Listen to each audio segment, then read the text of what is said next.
కొబ్బరి చట్నీ అండి, నూనె లేకుండా చేస్తున్నాను. వాటికి కావాల్సిన పదార్థాలు: అల్లం ఒక చిన్న ముక్క మనకు కావాల్సినంత తీసుకోవాలి, చింతపండు, పచ్చిమిర్చి, కొబ్బరి, జీలకర్ర, శనగపప్పు, ఉప్పు.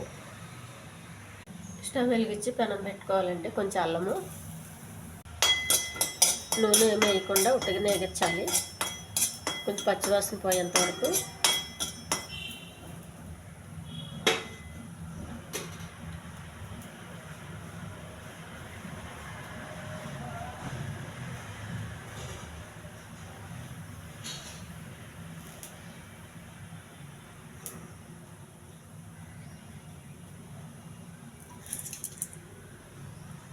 కొద్దిగా శనగపప్పు,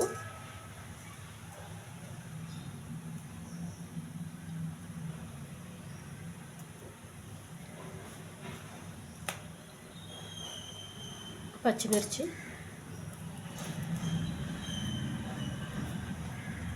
జీలకర్ర,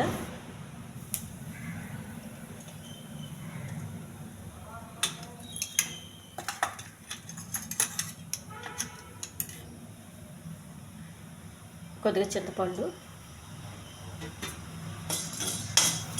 ఇవన్నీ దోరగా వేగాలండి.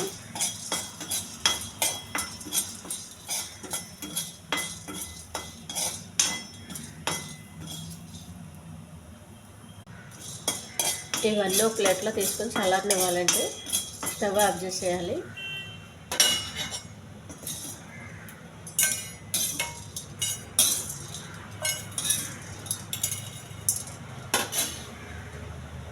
చిన్నగా కోసి పెట్టుకున్న కొబ్బరి అండి ఒక మిక్సీ జార్లో వేసుకోవాలి.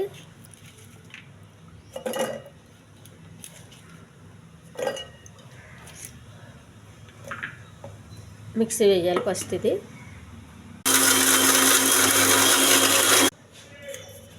కొంచెం ఉప్పు అండి. ఇవన్నీ వేసుకుని మిక్సీ వేసుకోవాలండి. చట్నీ రెడీ అయిపోయిందండి. ఒక గిన్నెలో తీసుకోవాలి. దీనికి తాలింపు ఏం అవసరం లేదండి. ఉల్లిపాయలు వేసుకుంటే సరిపోతుంది. నూనె లేకుండా కొబ్బరి అల్లం చట్నీ రెడీ అయిపోయిందండి. ఈ ఛానల్ నచ్చితే సబ్స్క్రైబ్ చేయండి, షేర్ చేయండి, లైక్ చేయండి, కామెంట్ చేయండి. ఇది పెసరపప్పు పొంగల్కి చాలా బాగుంటుందండి. మిల్లెట్ పెసరపప్పు పొంగల్కి పెసరట్టుగా బాగుంటుంది. దోశ, ఇడ్లీ, పూరికి కూడా చాలా టేస్ట్గా ఉంటుందండి. చట్నీ చాలా హెల్దీ చట్నీ.